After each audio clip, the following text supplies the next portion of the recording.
The information provided on this podcast is for general information purposes only and is not intended as a substitute for professional medical advice, diagnosis, or treatment. Always seek the advice of your qualified health provider with any questions you may have. Never disregard professional medical advice or delay in seeking it because of something you have heard on this podcast. Reliance on any information provided here is solely at your own risk. Doula Share is a free event happening in the Austin area on Saturday, October 21st from 11:30 to 2:30 at the Pflugerville Public Library. Come out and meet local doulas, check out their booths, and learn more about a variety of topics surrounding pregnancy. The first 50 people through the door will get a free swag bag. Be sure to register at the link in the show notes so we know you're coming. See you there.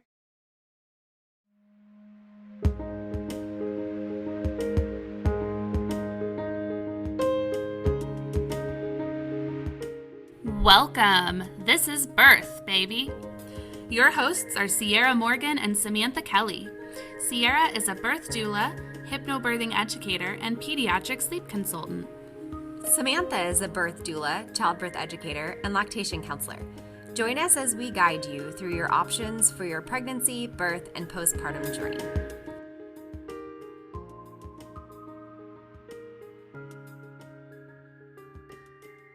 Today, we are back with Ashley and Chase to talk about part 2 of their birth story and all about how postpartum went for them. So thank y'all for being back on again today. Let's go ahead and dive in. So after your sweet boy was born, what was postpartum like for you? When we got home from the hospital, things were going really great. My parents, as we talked about in the first part, they had come into town to help us out, and so it was awesome. We were really excited to have Rain home and show him his home, and introduce him to our animals, his pets, and we kind of just got into the swing of things, and I was feeling really good. I feel like I was on a high. I felt, I have, Rain I've been waiting for all those months to arrive, and, all the things that we had prepped for. So my parents had actually, planned for staying for about 3 weeks. But then, and they had planned that not knowing how things were going to go and how much help we would need. But I'm very organized, and I'm an A-type personality, and so is Chase. And so we pretty much had it down after like a week, and we felt good. And so my parents were like, you know what, we're gonna get out of your hair and let you guys just have some alone time. And so they ended up rebooking their flight to go home earlier. And after they left, I would say it was only maybe like a week later, and I felt like my mood and my anxiety, and it just like bottomed out, and I started really stressing out about everything, and I was not coping very well. And it was and Sam, you can attest, like when you came for the postpartum visit, you even said, you're like, oh, you're doing so well, you look good. Like I had Yeah. a shower. Actually, I even like baked cookies in the first week. Like I was on top Yeah. of it. And then, like I said, I felt like it was like out of nowhere. And I really did feel like I remember saying to Chase, I'm like, oh my goodness, like I didn't get postpartum like depression or anxiety, because that was a big worry of ours. Because I'm not sure if we went into detail and when we talked in part 1, but I was diagnosed with anxiety at a young age, generalized anxiety, and so I knew that I was at a higher uh, percentage of actually, having postpartum depression or anxiety. And so that's why I had prepped so much for the birth and trying to research and find out everything I could do to try to prevent or minimize postpartum depression or anxiety. And so when it happened, I was just it just kind of took the breath from me because I was just I then got angry because I was like, everything I did and I still am suffering. So And you thought you were I'll in the let Chase clear. kind of. I did. I did. I was like, I thought I didn't realize until, we ended up calling, I think it was Sierra when I was like Chase called because he's like, I don't know what to do. And, we thought, and Sarah's like, oh, no, postpartum can show up, within the Yeah. first year. So it was actually, I just went and actually back to my text messages, and Rain was born in July, and it was August 12th that Chase reached out to me and was like, hey, we did reach out to a therapist, but I would really love it if you could please like call and talk to Ashley because they can't talk to her yet. And I loved that he trusted me enough to reach out and that you guys like had somebody that you could talk to. But of course, it's, I'm not qualified, but I can be there for you, But I was just so worried because I knew how disheartened you were from you just so badly just did not want this to be your story.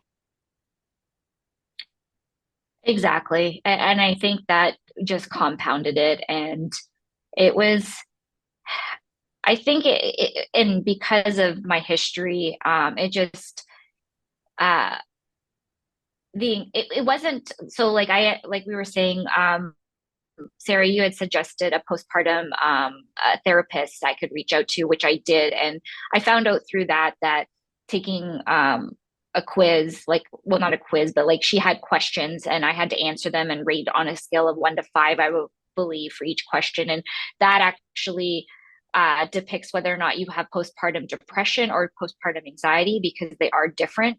And so it was determined that I had the anxiety, which again did not surprise me just because of my history.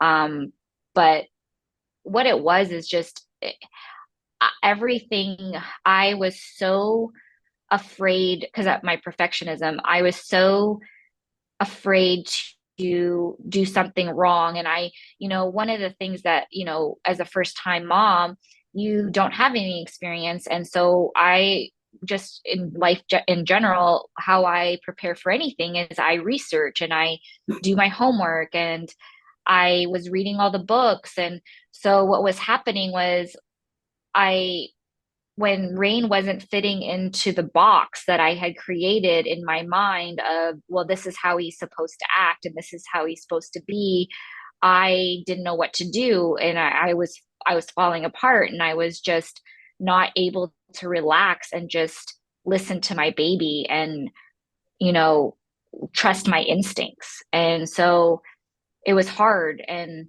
Chase, he was trying to be understanding, but at a certain point, he's getting frustrated because he's trying to help, but I'm not allowing him to help because I wanted Yeah. to control everything. And one of the things that I always tell people in classes, and you guys did these classes with me, what is moms, you've never been wife or partner to a new dad. Dads, you've never been husband or partner to a new mom. And y'all have never been a mom or a dad before. So there's a whole lot of new moving parts here. So that's exactly what you guys are experiencing. And Chase, I'm sure that that was really hard. What was that like from your perspective? It was difficult. As Ashley said, that we did really well for about 4 weeks. And then I just noticed that, like, by Rain's change table, we had this thing that would track his bathrooms and how much milk and how much sleep and all this tracking that we were doing. And because, it's important to do. You need to make sure that your kid is doing what he needs to do and getting what he needs. But I could see, because Rain was small, or is small still, but like they were concerned about that. And they were like, you need to do triple feeding. You need to make sure that he's getting his calories, that he's getting this, and he's small, he's small, he's small. And all this stuff is being thrown at us, making us feel like something's wrong with our child. And I think that definitely did not help the situation. And I could just see Ashley's mind just spinning always. She was counting in her mind. Well, he had 4 ounces here, he had 4 ounces here, that's 8. And then he had only about 2. And I'm guessing here because he was on the breast, because we're doing triple feeding and some bottles, and she was just spinning in circles, and she wasn't sleeping, because we have a new baby, but also because of this anxiety that was coming on her. And like, I was trying to tell her, like, he's okay. He's not emaciated. He looks fine. He's acting normal. He's not crying. Like, Rain, I literally asked the nurse in the hospital, and I don't mean this to be insensitive, but I was like, is there any concern that our child is a mute because he doesn't cry? And she was like, well, no, I think he's just chilling. And I remember you were like, Sierra, he's like real chill. Like, yeah, yeah, he's really calm. I remember that was a topic of conversation in the first 2 hours of his life. yeah, and he's calm. And I think that if something were wrong 5 weeks out, he would be screaming and crying and trying to communicate to us that, like, something's wrong here. I'm not getting what I need. But anyways, like, Ashley was getting very anxious about that, and anxious about the temperature in the house. It needed to be 68 degrees Fahrenheit, or else we might have a case of SIDS. And I was like, well, I don't know if it needs to be 68. Like, it's the middle of summer and I have a winter jacket on. He's probably a little cold. And we can't put a blanket on him in his crib.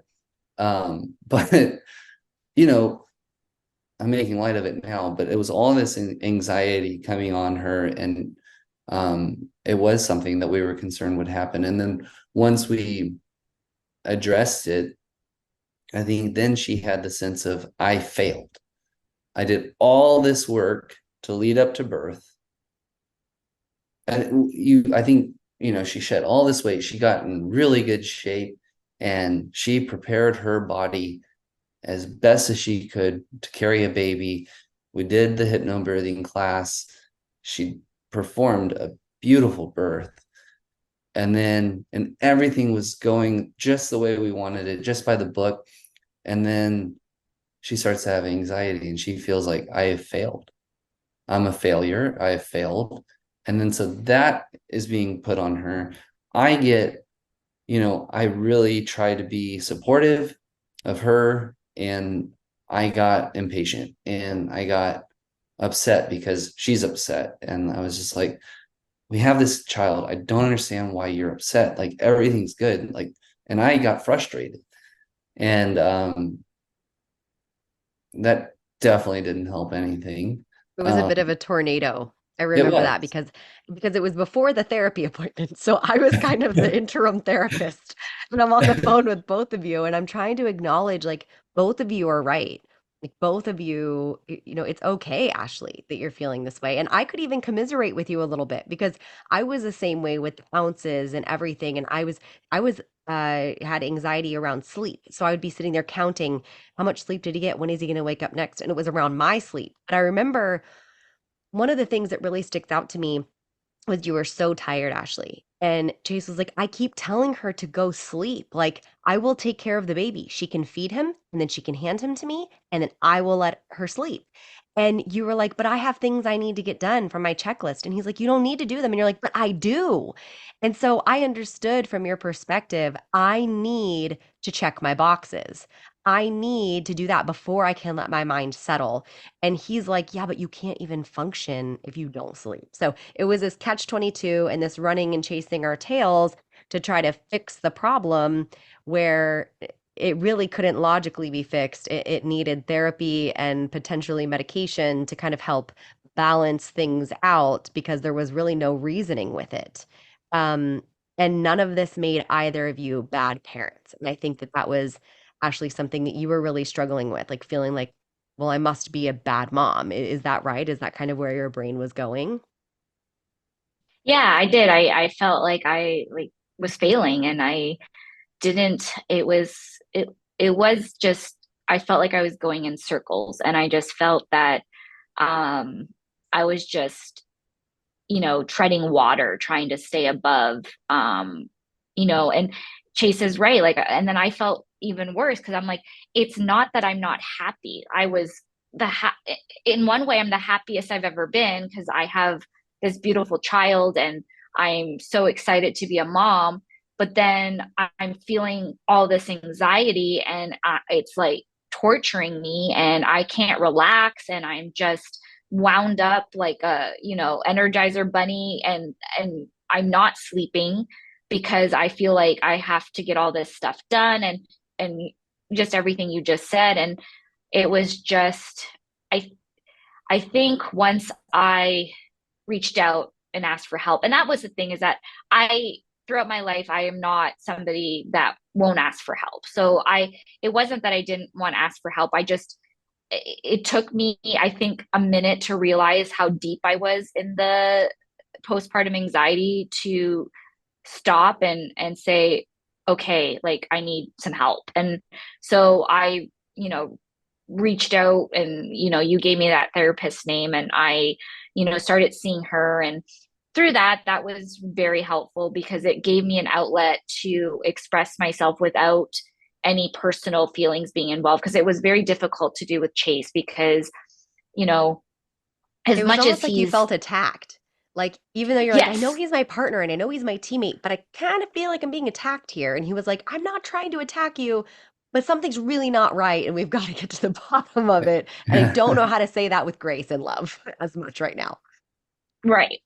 Exactly. And um, I think what it was, and so I used to be on before I got pregnant at the beginning of 2020 when we decided we wanted to start trying for a baby. I had been on in antidepressant, which they also use to treat anxiety, generalized anxiety, and so I had been on a small dosage for many years. It had been like 14 years, and I had decided, I had done enough.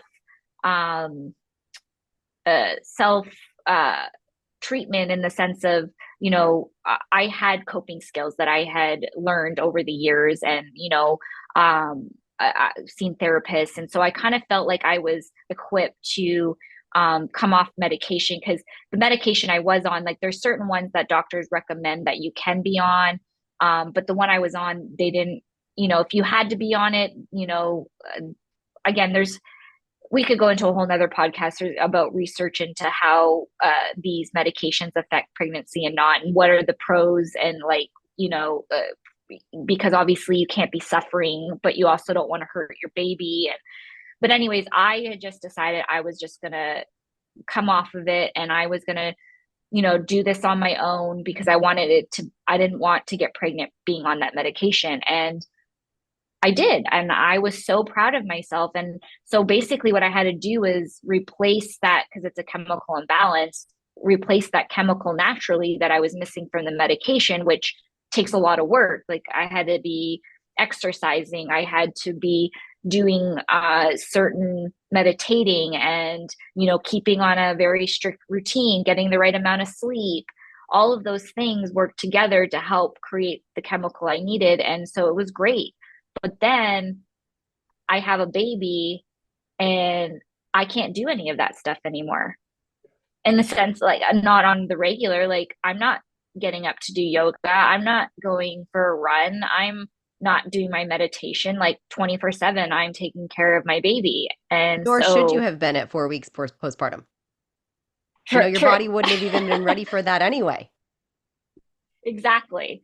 And so I don't know why I just didn't think like I should have realized that was going to happen. But I guess with me not doing all of those things, that chemical was not being replaced in my brain. And so, of course, and I'm not getting the right amount of sleep and I'm not eating on a regular intervals. And so I guess after therapy, as I started therapy, I was like, all right, because I can't do any of those things. And I tried for a little while just to do it on my own, but it wasn't getting any better. And so I just made the decision to go to my doctor and and she had told me at my 6 week appointment, because at that point I had already started suffering, and she had said, like, Ashley, like, I can prescribe a medication that's safe for you to take while you're breastfeeding. But I was still stuck in that mindset that if I took it, that somehow I had failed, which, It's like you're juggling, right? Like you have all of these balls that you're juggling up in the air, and then you have a baby and we're throwing in, oh, but you have to heal and you have to take care of this tiny human and you have to learn how to breastfeed, and oh, your tiny human has some feeding issues, so we're also worrying about that. And oh, you can't exercise, you can't do these things, and you have to learn how to juggle all of these things, and it's just not reasonable, at every step of the way to be able to do all of that. And so, taking those steps to give yourself the grace and do what you need to do to be a healthy and happy mom and wife and friend and just human being is so important. yeah. What ended up happening is I realized that I needed to swallow my pride and to stop thinking of it as a failure. And it wasn't fair to myself, nor Rain or Chase, to be living in this atmosphere where I was so anxious and stressed and not able to relax and enjoy our new family. And I just said, you know what, this is not right. And I need to just take the medication. It doesn't have to be forever. Obviously, I proved that to myself before. And also, it still irks me that there's such this stigma around mental health. And, I'm always an advocate for people, and mental health, and saying that, we don't need to be ashamed of it. But then when it's yourself, somehow I like throw out all that advice I give to other people. I think it all kind of, I remember my mom was in town and it all kind of came to a head when my mom was here. And Ashley and me were being combative. Me and my mom were being combative. Ashley and my mom were being combative. And it was just like, it all kind of came to, and meanwhile, there's a baby that's just like chilling. And it all came to a head. And like my mom and Ashley, it is frightening how similar they are. And then to see them being combative to one another, I was like, this is wild. Like they have the same interests. I know that they say like you tend to find a spouse similar to what you're used to with like parents in some cases. It's frightening how similar they are. And then my mom like sat Ashley down and talked to her, and my mom studied, what was it? She studied in school, like psychology or something. Psychology in school. So she has minimal training, and she like sat Ashley down and talked to her. And I think it was good advice that she was offering. But also my mom's hysterical and she's like, I'm going to leave. I'm going to go back home. And but anyways, we all three sat down and like put everything out on the table. And I think that was a good talk to have. And it seemed like for everything to come to a head, it all kind of calmed down. And after that conversation, and it wasn't too long after that Ashley, like, she made her own decision to take care of the issues that she was having. And I know that there was like a really rocky point in there where she was struggling with postpartum, but I think the way that she handled it was awesome.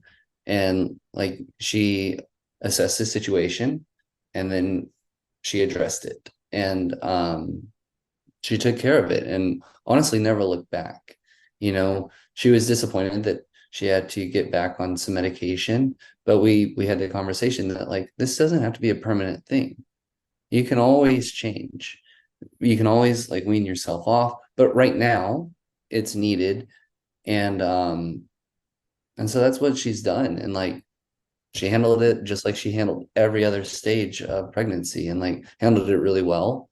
Um, you know, she showed yet again that she's a human being, and that, I don't know, it kind of got rocky there for a minute, but it's all good. And Rain's still like, I don't think he noticed, you know. He was mostly in his crib sleeping while all that was happening, and like, he never felt that stress. And that was part of our conversation that we had. Like, we don't want to we did all this work leading up to him being here, and to bring him into a peaceful earth, and in the most peaceful way possible. Why would we want to like destroy that right now, or even disrupt that right now? And so we made an effort for him not to see any of that, but or hear any of it, but he didn't. And like, he's still just like hanging out.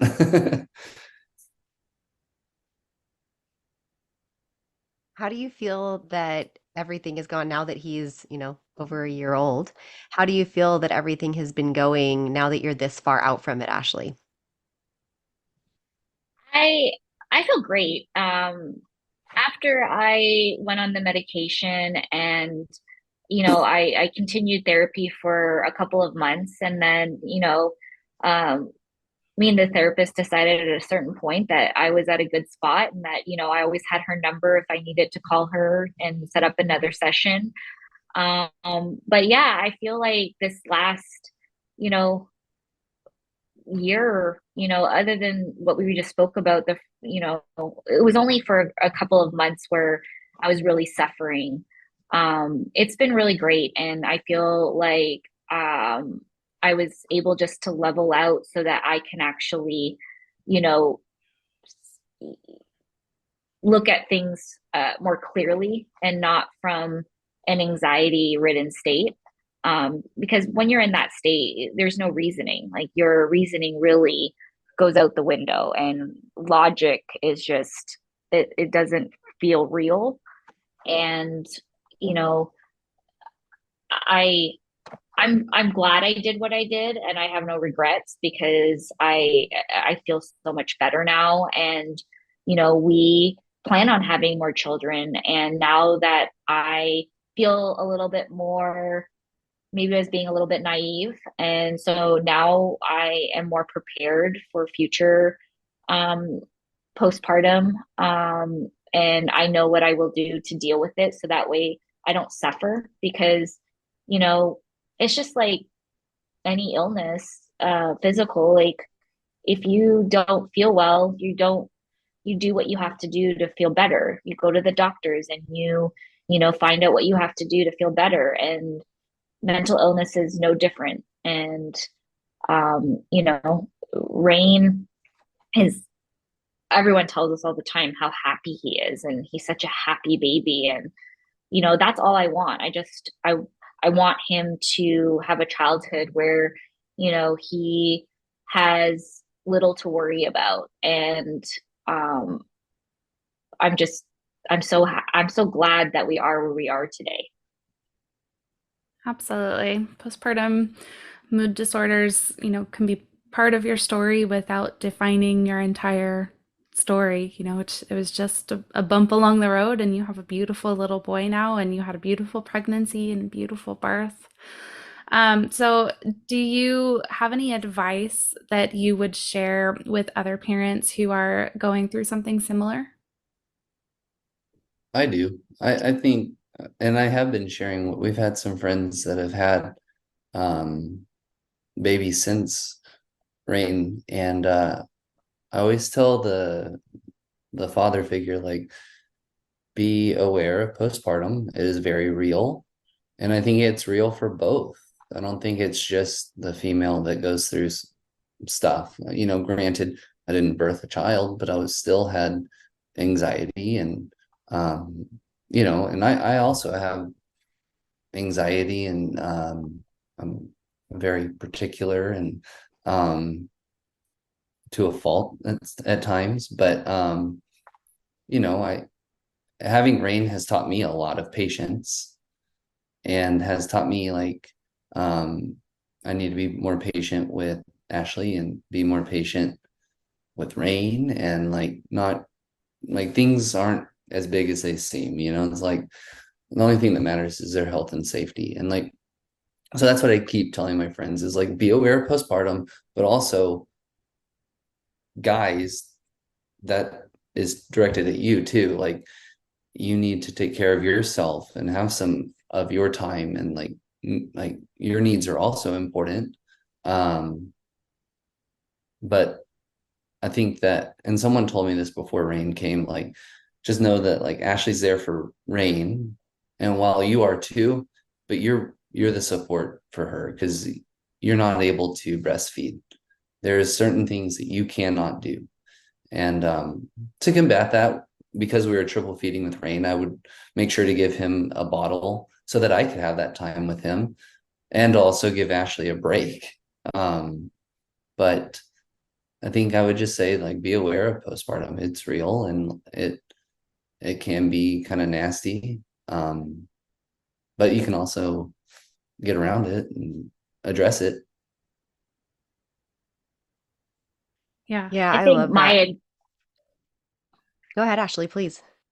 I was gonna say, I think I agree with what Chase is saying, and I think my advice as well is for women, that you know it's okay. Like postpartum is not your fault. It's nobody's fault. It's just something that can happen, and if it does happen, then you just do what you have to do to feel better. And, if that means doing some therapy or having to go on some medication, it's not a failure. You are still a good mom. You're still a good partner. You you just need to take care of yourself as well because you can't take care of your baby the best that you can if you aren't taking care of yourself. And also, I think that with all the information we have out there now, which I I am glad that we have access to a lot of information, but sometimes you could go overboard with it and you start to because there's so much out there, and a lot of it, yes, it's based in research, but a lot of it's opinions. And I think that you have to try to sort through that, and you need to sometimes just put the book away and look at your baby and look at the situation and trust your instincts. Like, you know, um I believe that God gives us instincts for a reason, and he trusts us to trust those. And you'll know when something's really wrong, and you doing that, I feel, helped me. I finally just said, I got to put the books away. And, if there's something I really need to know, then I will go look, but just try to, I'm a smart person. Yeah, we start to kind of trust the statistics more than our gut. One thing I somebody said to me once that I just thought was really eye-opening is, what if somebody had diabetes? Would you sit there and say, "Oh, you don't need to exercise, you don't need to eat a certain way, you don't need insulin, like it's fine. Just deal with it, just deal with it." Well, that's what people do about mental health, but there's no, little finger prick that you can do to say what the serotonin levels are in your brain or anything like that. So it's not as easy to see that something's going on. And it is just as serious as diabetes. It, the diet change of diabetes is like the therapy, and the insulin is like the medication. And sometimes you need both, and sometimes you need one, and they work really well in combo. So, just not treating it like it's some arbitrary la la thing out there, and it is real, and it's an equal opportunity jerk. And you could have zero risk factors and still end up with postpartum depression or anxiety or rage or psychosis or any of those things. So I'm just so thankful to you guys for being vulnerable enough and brave enough to share your story, because I think this could be one of the most important episodes that we've done. And having people that have gone through it that are willing to share it is invaluable. And I really thank you for being here to do that. Thank you guys very Well, we much. thank you for having us. Thank y'all so much.